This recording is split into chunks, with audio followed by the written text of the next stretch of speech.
Do'stim, ko'pchilik uyini sota olmay qiynalib yurgan bir paytda biz reklamamizni tekin qilib qo'ydik.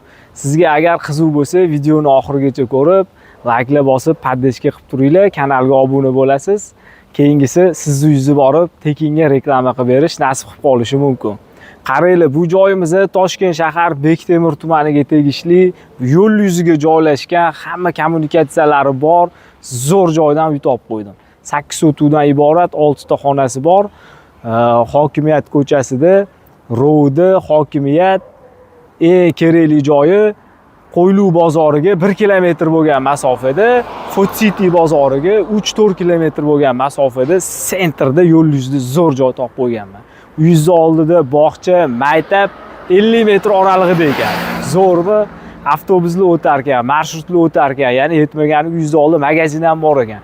Qiziq bo'ldimi? Uy ichini bitta obzor qilib beraman. Yuring, ko'rsatamiz, narxini ham aytib o'taman hozir. Kiraverishimiz temir darvoza qo'yib qo'yishgan. O'zi ham havas qilib olasiz hozir uy ichini ko'rib. Keling, operator, ehtiyot bo'lib eshikni tegdi. Mana qarang. Zo'r. Hovlimiz juda katta. 8 sotuv hujjatida zaxvatiga 3,5 sotuv joyi bor ekan. Olgan odamga 3,5 sotuvini qo'shib hujjatli qilib beraman deyaptilar. Muammo yo'q ekan dokumentlarida. Kommunikatsiyalari bor. Gaz, suv, svet, kanalizatsiya hammasi cho'tki. Uy ichini bitta ko'rsatib beraman, hovli bilan ham keyin tanishtirib o'taman. Yuring. Kiraverishimiz uy ichiga. Mana. Prixoshka bo'ladi. Chap qo'limizda ko'chaga chiqib ketayotganda oyna bor ekan. Bundan qarab, cho'chchi to'g'rilab chiqib ketar ekansizlar. Yuring. Uy ichkariga kiramiz biz. Mana taxta eshiklarni qarang. Voy, mazza-yu eshiklar. Ataplinalar qilib qo'yilgan. Svetlardan muammo yo'q. Qaysi tarafidan boshlab bering? Katta hovli. Yuring, bu yoqdan boshlaymiz. Bunimizni ayvon sifat qilib foydalansangiz bo'ladigan joy. Yo'qda yana bitta xonamiz bor. Mana bu eshikga bitta baho berib qo'yinglar. Отдельный bitta like bosib, bilganlar kommentariyada yozinglar. Bu qayerda yasalgan. Eksklyuzivniy eshik. Akfa bilan tenglashtirib o'tirmaylar buni. Keling. Bu yog'imizda spalni ekan, hovliga qaragan oynasi bor. Akkuratni bo'yab chiroyli qilib qo'yishibdi. Bu yoqda yana bitta xonamiz bor. Bunisini ham ko'rsatib o'taman. 6 ta xonadan iborat, 8 sotuv hujjatda, 11 sotuv общий o'zi.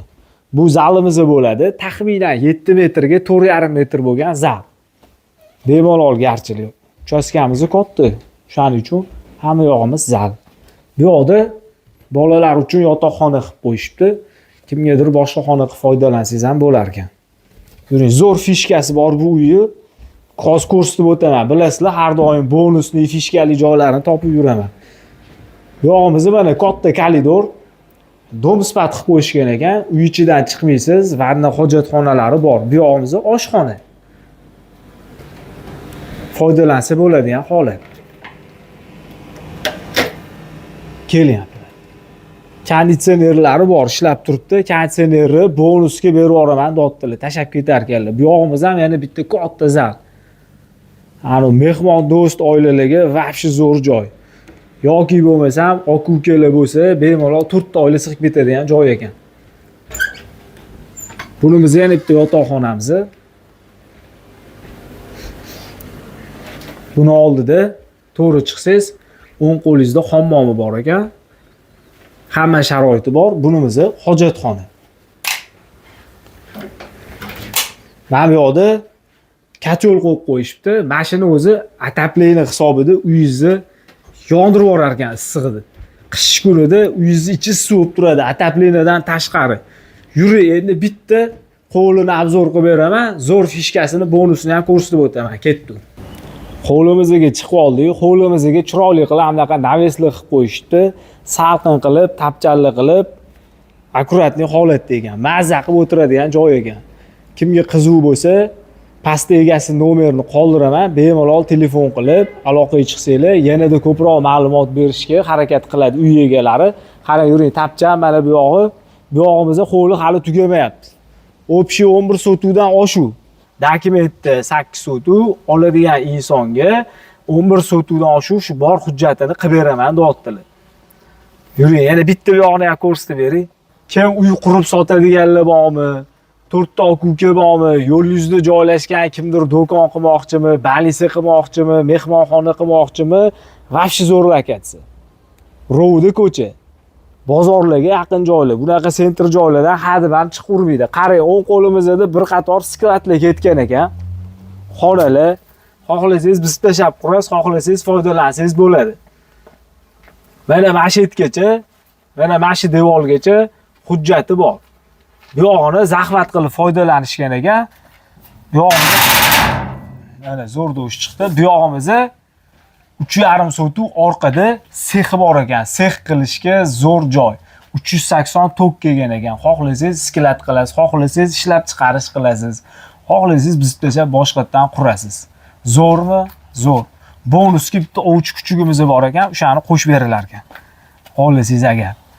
Keling, uyi narxini 285 ming dollar so'rayaptilar egalari. Egalari ayturalar. Pul bilan kelib, kimga qiziq bo'lsa, savdolasiz, kelishtirib berar ekanlar. Past egalarining nomeri. Lekin bu joylar narxi arzon joylar emas. Toshkent shahar, Bektemir tumani, Qo'yliqdan 1 kilometr bo'lgan masofada, Rovda ko'chada. Bog'cha, maktablar, hamma narsa 50 metr, 20 metr atrofida joylashgan ekan. Uy oldida do'konlari bor ekan. Food City bozoriga 3,5-4 kilometr. To'liq ma'lumot berganimiz sababi uzoqdan ko'radigan yaqinlarimiz bor. Shu insonlar nazarda tutib, obzorni ko'proq to'liqroq ma'lumot qilib berdim. Bu yoq tarafimizda ko'chada oshxona, hammomi, hojatxonasi, saunasi ham bor ekan. Kimga qiziq bo'lsa, ishga tushirib foydalansangiz bo'lar ekan. Sizga reklama xizmati kerak bo'lsa, uyingizni tez sotmoqchi bo'lsangiz, yana eng zo'r joy tekinga reklama qilmoqchi bo'lsangiz, tepada nomer qoldiraman, kanalga obuna bo'lib, kommentariyalarda fikringizni yozib qoldiringlar. Arzonmi, qimmatmi, bo'lsa olarmi deylar, zo'r narxmi, nima deysizlar? Past izohlarda qoldiringlar. Bu videoyimni shu atrofdan uy qidirib yurgan yaqinlarga jo'natib qo'yinglar. Sog' bo'ling.